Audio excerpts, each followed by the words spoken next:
धनंजय गिरी जी, मतलब मुझे तो ये समझ में आ रहा है कि आपका काम ऐसे भी हो जाता है और आपका काम वैसे भी हो जाता है। मतलब ये कि जो आप लोग आशंकाएं यहां पर लगातार जता रहे थे इस विपक्षी एकता बैठक को लेकर, और विपक्ष जिसको लेकर एकजुट होने का जो दावा करता रहा है, उससे पहले जो ये नाराजगी आ रही है, ये हमलावर होते बयान जो विपक्षी दलों की तरफ से आ रहे हैं, आपका काम तो बन रहा है। पूजा जी, हमारा कोई काम नहीं है। हमारा राष्ट्र का काम है, राम का काम है, और उसको किए बिना हमें नहीं विश्राम है। सभी दल अपने अपने दल के चिंता में, हित में दुबले हुए जा रहे हैं। विपक्षी एकजुटता में बहुत रार है। रोज नजर आ रही नई नई दरारें हैं। आज अभी आपके सामने दरारें नजर आ रही हैं। इकरार और तकरार की विपक्ष की स्थिति ऐसी है कि निकाह के पहले ही तलाक है। आप उठा करके देखिए तो सभी लोग कहते हैं कि सारे दल मिलकर के बोलो, आवाज तो हम एक हैं, लेकिन उसमें कहो कि हम सबसे नेक हैं। अब ये जो स्थिति है, चुनाव तक आपको कितने रंग नजर आएंगे? बहुत पर्दे हैं, सब उतर जाएंगे। अब ममता दीदी पूरी जिद के साथ ये कह रही है कि जो जहां मजबूत है उसे वहां बल दो। कांग्रेस बंगाल में न झांके, बल्कि बंगले झांके। केसीआर कह रहे हैं कि पहले गैर भाजपा और गैर कांग्रेस फ्रंट की वकालत कर रहे हैं। किन मुद्दों, किन मूल्यों, किन नीतियों पर लेकर के आप संगठित हो रहे हैं? अगर संगठन के केंद्र में देश और राष्ट्र नहीं है तो जो कोई समूह हो जाता है, गिरोह हो जाता है, वो कोई राजनीतिक दल की स्थिति नहीं हो जाती है। ये जो डील चल रही है कि कौन करेगा डील, इस डील से डीलर पैदा होगा, ना कि कोई लीडर पैदा होगा। और जो भी देश में आंदोलन हुए हैं, जो भी एकत्रित हुए, एक लीडर के नेतृत्व में हुए। और जो बिहार में जो हुआ, जो मांझी जी ने किया, तो नीतीश जी का तो नारा है कि पूरा इस्तेमाल करें, बस थोड़ा भी ना विश्वास करें। नीतीश कुमार बिहार में स्वयं तीसरे दर्जे के दल है, और उन्होंने मांझी से क्या कहा, और मांझी जी ने भी इस बात को कहा, और नीतीश जी ने भी एक्सेप्ट किया कि उनको कहा कि अपने दल को पिटाकर हमें बल दीजिए, क्योंकि हमारा दल निर्बल हो गया है, तो थोड़ा आपका बल भी मिला ले, मिटाओ अपने दल को, क्योंकि हमारा दल का बल निकल चुका है।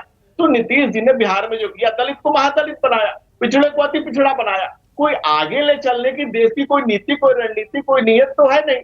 और ऐसी स्थिति में अब सबसे बड़ी बुरी स्थिति तो कांग्रेस की है। साफ चंद्र वाली स्थिति है कि उबले के निकले। कांग्रेस कह रही है, तृणमूल कांग्रेस करेगी बंगाल में, बताइए। समाजवादी पार्टी ने घोषणा कर दिया कि 80 की 80 सीटें लड़ेंगे।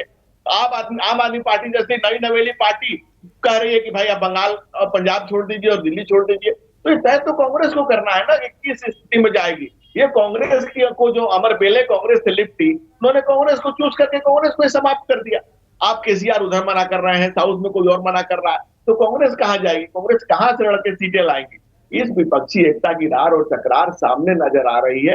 ये कोई देश के लिए बात नहीं हो रही है, अपने अपने दल को बचाने की बात हो रही है, अपने अपने पोजीशन को सिक्योर करने की बात हो रही है, और इनके हित में कहीं राष्ट्र नहीं है। कुछ दिनों पहले आपने देखा होगा कि सब लोग कोर्ट गए थे कि हमारे खिलाफ जांच को बंद कर दिया जाए। कोर्ट ने कहा कि अगर आपने भ्रष्टाचार किया है तो आपको उसके परिणतियों को भुगतना पड़ेगा। ये सब वही तैयारी है, उसी तरह की कवायदें हैं, और इस कवायद को देश की जनता बखूबी देख रही है, जान रही है, पहचान रही है। नेशन नरेंद्र मोदी के नेतृत्व में नित्य निरंतर नई ऊंचाइयों की तरफ बढ़ रहा है। इस देश की जनता बखूबी और बाखूबी, जैसे दिनकर ने लिखा है कि जनता निज आराध्य वीर को स्वयं लेती पहचान, तो जनता ने 14 में जो मैंडेट दिया, 19 में उससे बड़ा मैंडेट दिया। और मैं जनता के कदमों में सर झुका करके और उन्हें प्रणाम करके, निवेदन करके कहता हूं कि उससे बड़ा मैंडेट आपको अगले साल के चुनाव में देखने को मिलेगा 2024 के।